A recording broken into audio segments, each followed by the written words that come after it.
Dahil inaasahang dadaksa rin sa mga pantalan ng mga magbabakasyon sa mga probinsya, magpapakalat ng daang-daang tauhan ang Philippine Coast Guard sa mga barko at pier.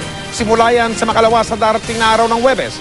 Nakatutok live mula sa EVA Macapagal Terminal sa lungsod ng Maynila, si Chino Gaston. Chino, kamusta dyan? May kasado na paghahanda ng Philippine Coast Guard para tiyaking ligtas ang mga bibiyahe sa barko tungo sa mga probinsya ngayong Semana Santa. Maagang dumating sa terminal ng Super Ferry sa Pier 50 ng ilang mga pasaherong tungong probinsya. Madaling araw pa man ang dating ng kanilang barko bukas, minabuti na nilang maghintay na lang sa terminal kesa bumiyahe pa ng 10 oras ng gabi. Isang linggo bagong Semana Santa, ilan sa mga pasaherong aming nakausap, uuwi na raw para wag nang maipit sa inaasahang dagsa ng tao. Ay, gusto namin doon kami magkuhan sa amin, mag-Holy Week. Ba't hindi mismo sa Holy Week kayo uwi? No, marami ng kuhan, mahirap ng pagsakay.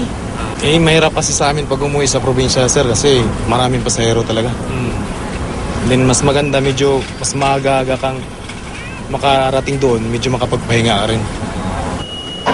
Para maiwasan ang kaguluhan at disgrasya sa pagdagsa ng mga pasahero, halos 500 bagong recruit ng Philippine Coast Guard ang ipakakalat sa mga barko at pier sa buong bansa simula 29 ng Marso.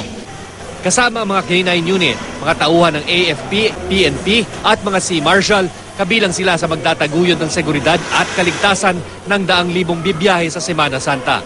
Naka-full alert na rin ang mga eroplano, helicopter at barko ng Coast Guard sa buong bansa. On the part of the Coast Guard, security and safety ng mga pasahero ang main factor natin dito. Payo ng Coast Guard, travel light o wag nang magbitbit ng napakaraming bagahe para iwas abala. Huwag nang magdala ng mga matatalim na bagay gaya ng kutsilyo at iba pang bakal na utensils. Dumating ng maaga sa terminal.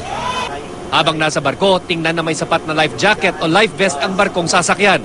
Tiyaking hindi tumatagilid ang barko na maaring tanda ng overloading o ibang problema. Tingnan na walang sobrang pasahero na walang maupuan o matulugan na tanda rin ng overloading.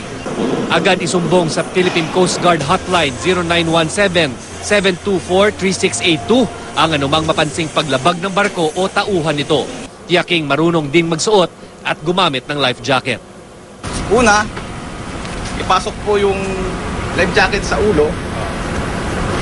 Tapos, tali yung strap. Yung hindi po siya masyadong maigpit, yung tamang-tama lang po. Meron po siyang